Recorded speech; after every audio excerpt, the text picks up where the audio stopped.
Hello and welcome back to Radio Britannia with me, Alice Grant. And me, Charlie Downs. This week we're going to be discussing the revelations, so-called, of the £192 million COVID inquiry. And we're also going to be talking about Shabana Mahmood's proposed asylum and indefinitely to remain reforms and what they mean for the country and indeed the Overton window in British politics. But first, we're going to be discussing the allegations against Nigel Farage of his racist and anti-Semitic schoolboy past. This important interruption is brought to you by ExpressVPN. Protect your money and your identity. Click the link in the description or scan the QR code here to get ExpressVPN right now and save up to 73% on annual plans today.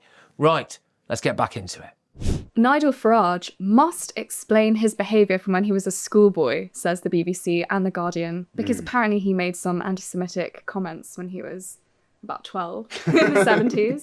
Yeah. You'll remember very clearly. It's interesting how this kind of it relates to something we've talked about before, which was the cancellation of the Oxford Union president-elect George Aberonier, if I recall correctly, for comments about the death of Charlie Kirk. And it's interesting how now the same people who would have decried his cancellation are calling for Farage to address these allegations that he made racist and anti-Semitic remarks when he was literally at school in the 70s, like you say. And I got to say, we are the first generation, Alice, in a lot of ways, to have this kind of this kind of thing cranked up to 11, basically, because there's a digital footprint of everything we've said in our sort of childhoods. And I'm sure for plenty of us, if that stuff was dredged up now, a lot of us would be pretty screwed. So it's Full disclosure, I'd be fine. However, must be nice. But I agree. And actually, something else I was thinking about this whole story is that how many times has Nigel Farage been the victim of this sort of barrage of, oh, he's a racist, trying to take him down on these allegations. It's never worked. And my question is, I think this is only going to draw more support for him because people don't care about what he said when he was in his teens. It's just such a cheap shot. Ago. Like it's such a cheap shot because there are perfectly valid reasons to criticise Nigel Farage and Reform UK, as I have done on the show in the past. But the fact that the line of attack that the Labour Party and their agents in the mainstream media, like The Guardian and The Independent, is going for is that he's a racist and that he said racist things when he was 12 or whatever. It just tells you so much about where their head is at, because I think I would say quite confidently, the majority of people in this country, ordinary people who are not really that invested in politics, these smears, these labels of racist and sexist and all this sort of stuff, they mean basically nothing at this point. And I think most British people are not a fan of actual racism, but I don't think anybody thinks that Nigel Farage is actually racist. You know, there may have been a time where people did, but I think if anything, he has, he's done everything he can to show the public and actually sort of kowtow to the left and show that I promise I'm not a racist. I agree. Which is it's funny that they're still taking this line of attack against him. With Reform, we've seen definitely a change in strategy in terms of how he wants to amend his public image. He's distanced himself from people like Tommy Robinson, who are very problematic in the view of the public. He's tried to clean up his image. He wants to take, a very middle ground line, I think, on a lot of issues. And I think that this sort of campaign, as you said, is just going to make people think, well, the mainstream media have been attacking him for the best part of 25 years. And it's never stopped him before. Yeah. It didn't stop him obtaining an amazing result with the Brexit Party in the EU Parliament. It's not going to stop him now. And more to the point, I think this is the same mainstream media that has totally gone along with the woke narrative about everything. This is a narrative, an ideology that says that, white people are inherently racist themselves just by dint of being white. The countryside is racist. Milk is racist. Like everything is racist in the eyes of these people.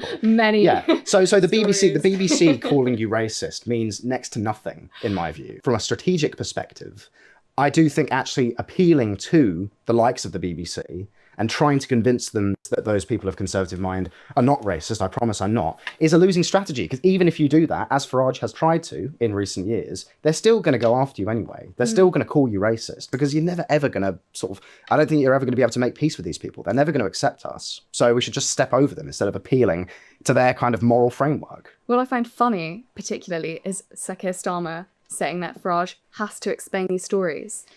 I mean, Why doesn't Starmer have to explain all his terrible policy-making decisions up until this date? Yeah. That's probably a bit more pressing, I think, to the British public. And I'm not being funny. Comments Farage made when he was 12. Yeah, and we're supposed to believe that, Starmer hasn't done anything wrong when he was a younger man. I mean, the guy was literally in Czechoslovakia in a communist work camp when he was a younger man. He's a member of the Fabian Society. Like, he's associated himself with hardline Marxists. Yeah. And it's kind of like, that, in my view, is probably worse than, like, saying some spicy stuff when you were a schoolboy. It's like if you in your adult life, you're quite actively associating yourself with communist groups. Like, that's way more concerning. And Starmer is actually the prime minister. Like, Farage is just a politician, but Starmer is actually in power right now.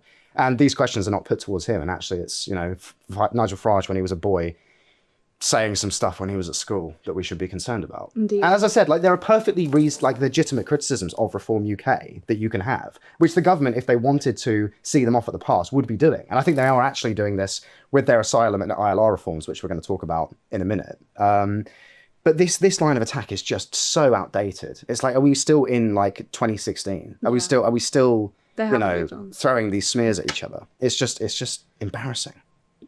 Every time you're online, your money and your identity are at risk. Scams now make up nearly 40% of all crime in the UK.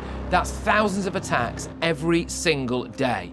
In Britain, someone has their identity stolen every 2 minutes, leaving victims with wrecked finances and years of stress. The threat is real, and you could be next. ExpressVPN is your shield against criminals. It locks down your devices, hiding your personal information and financial details from hackers, scammers, and anyone else looking to exploit you. So whether you're checking your bank, shopping, or just browsing, ExpressVPN makes you invisible to prying eyes trying to steal your money and your identity. ExpressVPN shields your data with military-grade AES 256 encryption. That's the same standard trusted by the US government to guard classified information. This is the highest level of online security you can get. So don't wait for disaster. Secure up to 14 devices at once and get powerful password protection. Real support is available 24/7 because cybercrime never sleeps. Save up to 73% on annual plans today. Every moment you hesitate is another moment you're exposed. Protect your money and protect your identity. Get ExpressVPN right now. So speaking of seeing reform off at the pass, this week, Shabana Mahmood, the Home Secretary, has, in the eyes of the very online left, gone full Enoch Powell, full Oswald Mosley in her kind of proposals for asylum and indefinite leave to remain reforms. She is saying things like she's used the word Boris wave, which is quite funny because that's like a very online right kind of term to describe the wave of immigration that took place under Boris Johnson. Literally millions of people coming here, primarily unskilled workers, also a great many health and social care workers who brought literally millions of economically burdensome dependents to the country. Sam Ashworth-Hayes wrote in The Telegraph not long ago about how if these people are granted indefinite leave to remain, they will cost the taxpayer upwards of £60 billion over the course of their lifetime. So the government is staring down the barrel of this disastrous state of affairs. And I think has quite sensibly come out and said, we're actually going to do something about this. And I think there's a number of reasons for this, principal among which is basically parking their tanks on reform's lawn. They recognise there is a consensus now across Westminster that mass immigration, legal and illegal, are both a huge problem. And they're incredibly salient in the minds of the electorate. I think most people, if you talk to them now, certainly polling suggests that they see immigration, legal and illegal, as being the most pressing issue at a time where bills are at an all-time high, public services are grinding to a halt. Even in the face of that, immigration is still viewed as the most pressing issue. And I think that's totally right, because the kind of immigration immigration system we have in this country exacerbates all of those issues. It's largely, in fact, the source, in my view, of a lot of these issues. So I think it was inevitable that this was going to happen, because I think Labour could only ignore the evidence of their eyes for so long before actually confronting the reality. My question is this a crackdown? I think the media are very quick to try to drum it up and make it so that it seems this is the sort of silver bullet to our problems, that these reforms are really going to make a difference, that, the different settlement statuses are going to actually improve the crisis we have. Is that Well, the case? this is the ultimate question. Is Mahmoud's been talking a pretty good game this week about these issues, but it's whether they're actually going to result in anything, and it's also whether they are actually what they appear to be. Because when it comes to asylum and illegal migration, what she has actually said is that they're going to try to open up more safe and legal routes for those seeking asylum to the UK. So this may well result in them stopping the boats, as it were. We might see a reduction in the number of people crossing the channel illegally. What But does those same safe and people, legal routes but mean? those same people are just going to be coming across on airplanes instead of on boats. And so it's actually going to be way harder to identify those people who probably shouldn't be here, are probably a burden on the taxpayer, are probably disproportionately likely to be criminal, as is currently the case with illegal migrants, so-called asylum seekers. Because the policy that she has proposed is a system whereby local community groups and charities can sponsor refugees to come over rather than them coming over on small boats. And what that's inevitably going to result in my view, and in the view of many other people, is a new vector of chain migration into the country of people who have no interest in integrating, who are probably not going to be an asset to the economy, and who are in fact just a burden on the taxpayer, and who are going to contribute further to the demographic transformation of our towns and cities. So this is the question: is this just smoke and mirrors? Is this just an exercise in optics? They're just trying to essentially flank reform from the right by saying we're cracking down hard and we're going hard line on asylum and on indefinite leave to remain. But is it actually going to result in anything tangible at the ground level? Or is it just a kind of, smoke and mirrors, as I say? I highly doubt it. Yeah.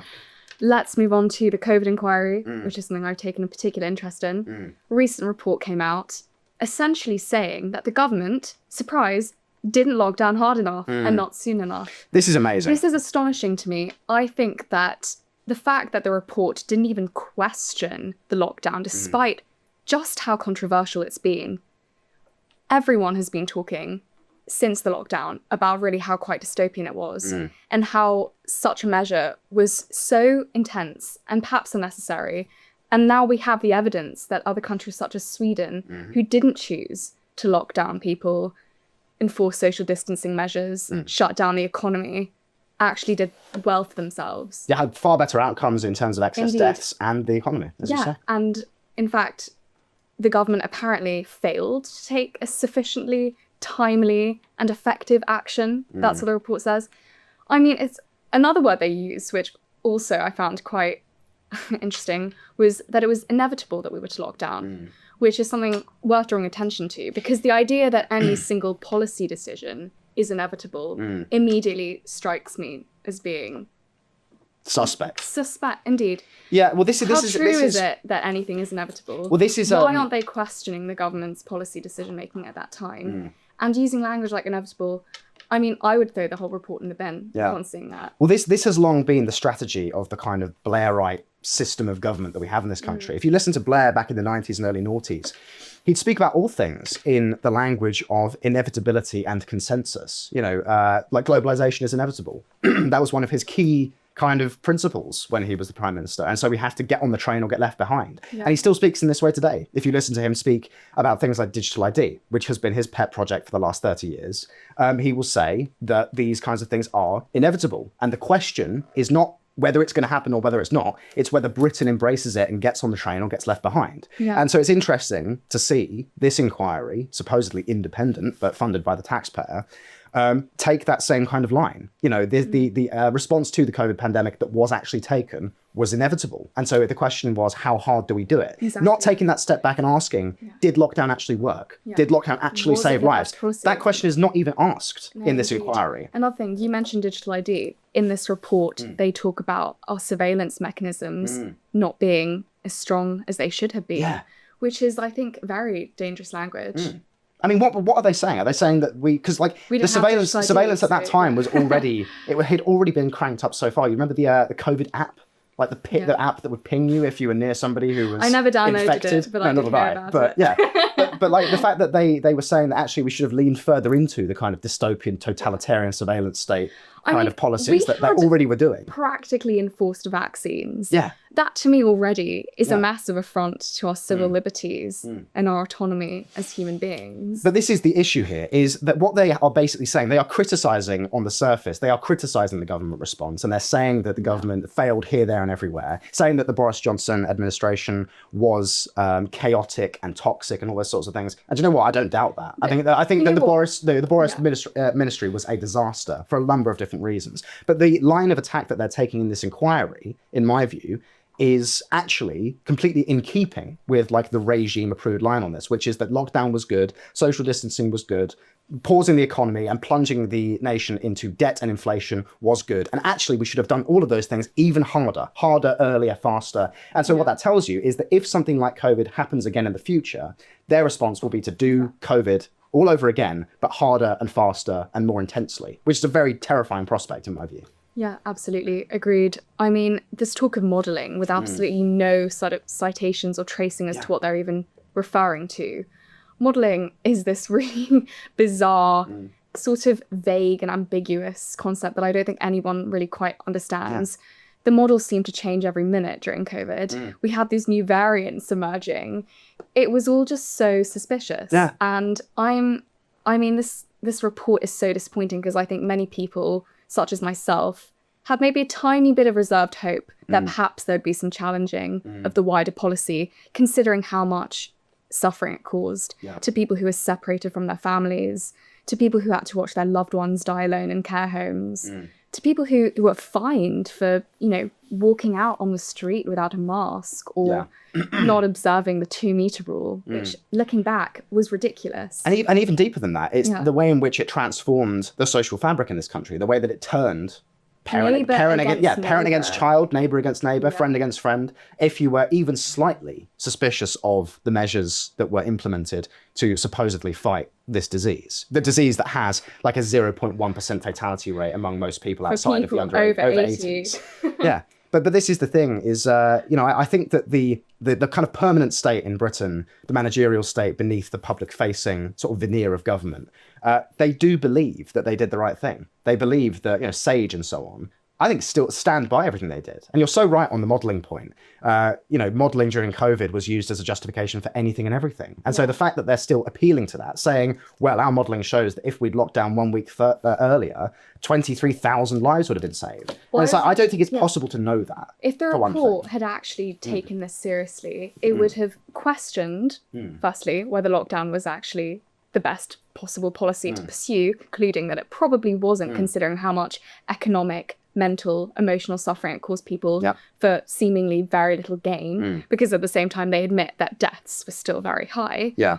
And secondly, as you said, they would have actually questioned modelling and what exactly that means, whether that's reliable. Because when we're talking about scientific things in the first place, there is a question as to whether how you come about drawing conclusions from numbers and graphs and charts from Imperial College London before you make decisions that are going to actually affect people's lives around the country. Well, it does speak to the deeper... And education. Yes. Because I'm... Charlie, were you also doing A-levels at the time? I was in uni. Right. Yeah. I was in my last year of A-levels, and I remember how disturbing that was to have to suddenly stop school, effectively, and how disturbing it was for my whole generation. So to make such a drastic change to people's lives with no, I don't think, justification. Yeah. And no concern either. No concern for the long-term effects. For the long-term effects. Yeah. It was decisions made out of panic, made out of fear. Yeah. And I think when something is emotionally driven with very little substance and science behind it, that's worth questioning. Well, this is key, I think. It speaks to, I think, a deeper point, which is that our ruling class is, first and foremost, a managerial class. So they operate entirely on the basis of quantitative data, figures, and this sort of thing. And I'd encourage your listeners to read the great essay by Thomas Carlyle on statistics, in which he basically lays out the case that, look, you might prove anything by figures, is how it opens. Because he was somebody living in Victorian England, listening to the government at that time, talking about the growth of the British economy, the incredible gains made through industrialization, and all these sorts of things. But then when he went out into the streets of London, he saw poverty and starvation. And when he looked at the condition of England, the condition of the working class across the country, saw deprivation and a deterioration in living standards, all the while, allegedly, the economy was booming and things were going great. And that's the same thing that we live under today. You know, we are told by our ruling class that things are always getting better, the GDP is growing and all this sort of thing. But actually, if you talk to people, if you go out into the streets, if you look at how this country looks now, it is shabby, it is underperforming, it is bloated. People feel no sense of pride or ambition in this country. And I think the COVID, like this was really intensified during the COVID period because our leaders deferred entirely to kind of the technocrats and the scientists who were telling them, well, our modeling tells you that you should do this, you know, and damn the consequences, damn the effects that it's going to have on the future of young people, damn the effect that it's going to have on the economy and families. On small businesses. Yeah. Interestingly, I think what you're pointing to is this disjuncture between the lived reality of British people in the modern day and what our political class perceived to be the right way of approaching and dealing with issues. This inquiry shows exactly that. It's effectively so mismatched to what I think is now a common consensus that lockdowns were unnecessarily hard. And disastrous. For our economy. That the fruits of lockdown have only been worse for small businesses. People are still struggling from all the policies made during COVID and how much they suffocated our economy. Especially at the levels. You know, it is weird when I went paintballing the other week, Alice, and at this paintball place that I went to, they still had all of their COVID sort of propaganda up. They were saying wear a mask, social distance, 2 meters, you know, sign in, like scan this QR code to log it on the COVID app and all the rest of it. And I was just looking at that and I was thinking, you know, it was like 5 years ago now, but what a bizarre period of our history. So dystopian. It feels like a bad dream. I think a lot of people have repressed that period because it was just so mental. But what we see here in this government inquiry is them doubling down on that mentalness. And I think that tells you a lot about their mindset. They don't recognize that there was an issue with any of these measures. They think that they did the right thing. It's so bitterly unjust. So many people who suffered. And as you said, COVID, it was a very dystopian time. And I think that's widely recognized now.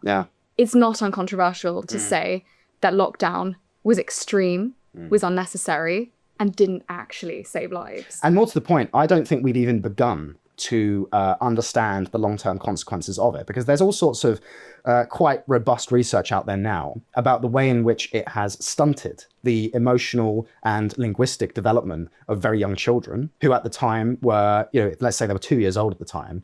Everyone around them was wearing masks and they didn't have much in the way of social interaction. Those who were slightly older were not allowed to go to school during those very, very formative, crucial years. And so it has kind of stunted their development along a lot of different metrics. And you have to wonder, what are those people, those, you know, currently children, but in 20, 30, 40 years time, what is the spiritual, mental and physical condition of those people going to be as a result of this artificial and very unnatural intervention in their lives at such an early age? So, you know what's shocking is that you and I can, and most people can have empathy for these generations and these young people who were forced to wear masks and vaccinated at like ages of like 2. And yet our political class, the people who are running this inquiry, whose duty it was to look into these policies, failed to do that, failed to take heed.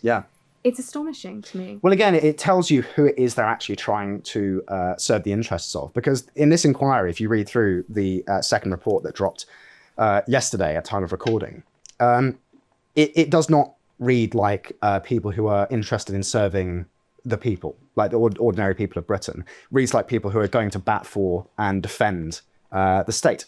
You know, these are people who are, I think, completely uninterested in the actual well-being of the people they're supposed to be serving, and are more interested in maintaining their position, maintaining their power as a class. The inquiry is a sham. The fact that they said it undoubtedly saved lives, that it was inevitability, that it didn't occur sooner and faster enough, to me are massive red flags. That this is basically a cover-up and it's refusing to delve into the real issues, refusing to question the policies. And I think, as such, is pretty much useless. And you know what else, Alice? As depressing and pessimistic as this might sound, this inquiry is going to be reported in the media, on the BBC. Millions of people are going to watch that reporting. Some may even read the report itself. And a hell of a lot of people, just like during the pandemic itself, hell of a lot of people are going to go along with it. They're going to think that, okay, well, the government is saying this, therefore it must be true. We should have locked down earlier. And inevitably, when the next event like this comes around, whether it is a pandemic or something else that the climate emergency, quite right, that the government uses as an excuse to massively infringe on the civil liberties of British people, a lot of people, again, as was the case during COVID, are going to point to this and say, well, look, we actually didn't go hard enough during COVID. Because I think if nothing else, COVID showed you the ease with which a lot of people can just be brainwashed and taken in by government propaganda in this day and age, which I think was one of the scariest things of all. So it is the duty of all, in my view, right-thinking people, everyone watching this show, to challenge these kinds of things. And when you have people in your own life who are towing the state line on issues like this, you should ask them, well, why do you believe that? Do you just believe that because authority has told you that this is the case? The same authority that has betrayed the British people at every turn, which does not serve the interests of British people along any metric at this point. Like, this Labour government is historically unpopular, but the Tory government before it was also very unpopular. And the reason for that is ordinary people, right-thinking people, are looking at the condition of the country, recognising the decline that is all around us if you just go out into the streets, and are thinking, well, the people in charge of this mess surely must hold some responsibility for it. And I think that, like, people who recognise that, if you point that out to them, if you say those same people put together this report that's telling you, and that you're going along with, that lockdowns were a good thing and that the response to COVID was a good thing, those same people are running this country into the ground. So actually you should be a little bit more sceptical of what it is they're telling you. Perfectly, well said. Charlie, you're absolutely right. And that's why it's so important that we're having these conversations and questioning the narrative and questioning the government, because no one else is. Thank you so much all for watching Radio Britannia this week. It's been a great episode and we look forward to the next week. Please comment below what you thought. Looking forward to seeing your views.